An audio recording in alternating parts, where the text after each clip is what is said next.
Hello friends, આજે આપણે બનાવીશું પ્રોટીનથી ભરપૂર એકદમ નવા જે તમે કોઈ દિવસ ના બનાવ્યા હોય એવા પ્રોટીન બાર બનાવીશું. તો પ્રોટીન બાર બનાવવા માટે અહીંયા આપણે આલમંડ બટર લીધેલું છે રેડીમેડ. એના પછી અહીંયા આપણે પ્રોટીન પાવડર લીધેલો છે, ઓટ્સ લીધેલા છે અને મીઠાશ માટે આપણે ખજૂર લીધેલો છે. તો ભરપૂર પ્રોટીન પાવડર નાખીને આપણે આ પ્રોટીન બાર બનાવવાના છીએ અને જે તદ્દન નવા જે તમે કોઈ દિવસ નહીં બનાવ્યા હોય. તો સૌથી પહેલા આપણે એક બાઉલમાં નાખીશું 2 કપ ઓટ્સ નાખી દઈશું. ઓટ્સ નાખીને હવે આપણે નાખવાનો છે પ્રોટીન પાવડર. તો 1/4 કપના માપનું આ મેજરમેન્ટ છે. તો અડધો કપ જેટલો આપણે પ્રોટીન પાવડર નાખીશું. 2 કપ ઓટ્સ, અડધો કપ પ્રોટીન પાવડર અને 1 કપ જેટલું આપણે આલમંડ બટર નાખીશું. તો આલમંડ બટર પણ આપણે ઘરે એકદમ સરળતાથી બનાવી શકીએ છીએ. ફક્ત બદામનો જ આ બેટર હોય છે.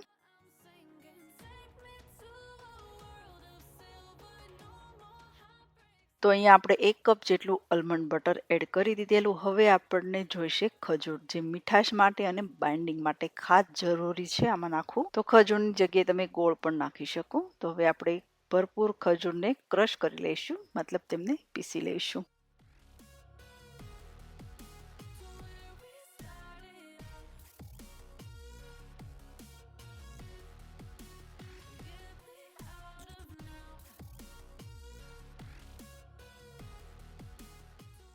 તો ખજૂરને પીસીને આપણે હવે આ બાઉલમાં એડ કરી દઈશું.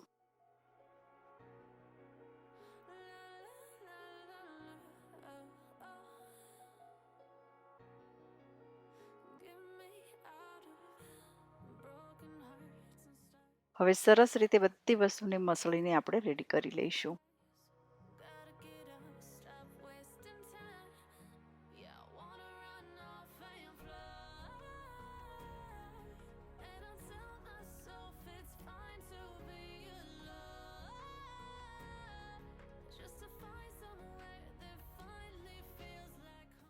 તો મસાળીને બધી વસ્તુને મિક્સ કરીશું ને તો લચકા જેવો મસાલો થઈ જશે અને બાઇન્ડિંગ બરાબર ન થતું હોય તો ફરીથી તમે ખજૂરની પ્યુરી એડ કરી શકો. હવે આપણે આ બારની અંદર નાખવાનું છે ઘી, જેનાથી ટેસ્ટ પણ સરસ આવશે અને એકદમ લચકા જેવું મિશ્રણ બનીને રેડી થઈ જશે અને ટેસ્ટમાં પણ સરસ લાગશે. જો ઘી ન નાખવું હોય તો તમે સ્કીપ કરી શકો. તો ઘીને મેં અહીંયા ઓલરેડી ગરમ કરી લીધું હતું. તો 2 ચમચી જેટલું ઘી મેં એડ કરેલું. હવે સરસ રીતે મિક્સ કરી લઈશું. એકદમ ઇઝી, ગેસ ચાલુ કર્યા વગર ફટાફટ બની જાય. મતલબ 5 મિનિટમાં આ એનર્જી બાર બની જશે અને પ્રોટીનથી ભરપૂર. જે તમે એક બાર સવારમાં ખાઈ લેશો ને તો રિયલી તમને મજા પડી જશે આ બાર ખાવાની. તો અહીંયા આપણે બાર માટે લીધેલી છે અહીંયા એક મોટી ટ્રેમાં આપણે મિશ્રણને ફેલાવી લઈશું. જેવી રીતના બાર બનાવીએ ને એવી જ રીતના આપણે શીટ બનાવીને રેડી કરી લઈશું. તો અહીંયા આપણે ટ્રેમાં બધું મિશ્રણ નાખીને દબાવીને રેડી કરી લીધેલું. હવે આપણે આને રેસ્ટ કરવા નહીં મૂકીએ, તેને કટ કરીને રેડી કરી લઈશું. તો જેવી રીતના બારના શેપમાં હોય એવી જ રીતના આપણે કટ કરી લઈશું.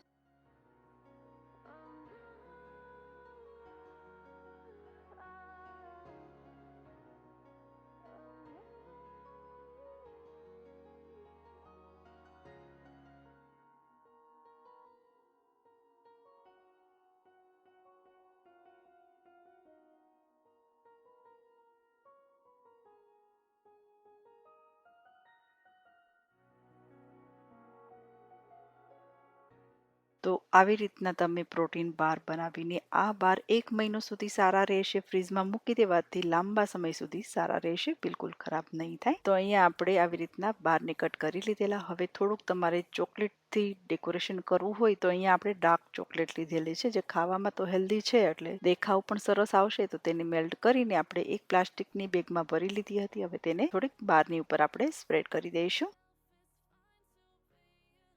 હવે આપણે આ ટ્રેને થોડીક વાર રેસ્ટ કરવા મૂકી દઈએ. ઠંડુ કરવા ફ્રીજમાં પણ મૂકી શકો. હું બહાર જ 1 કલાક માટે મૂકી દઈશ.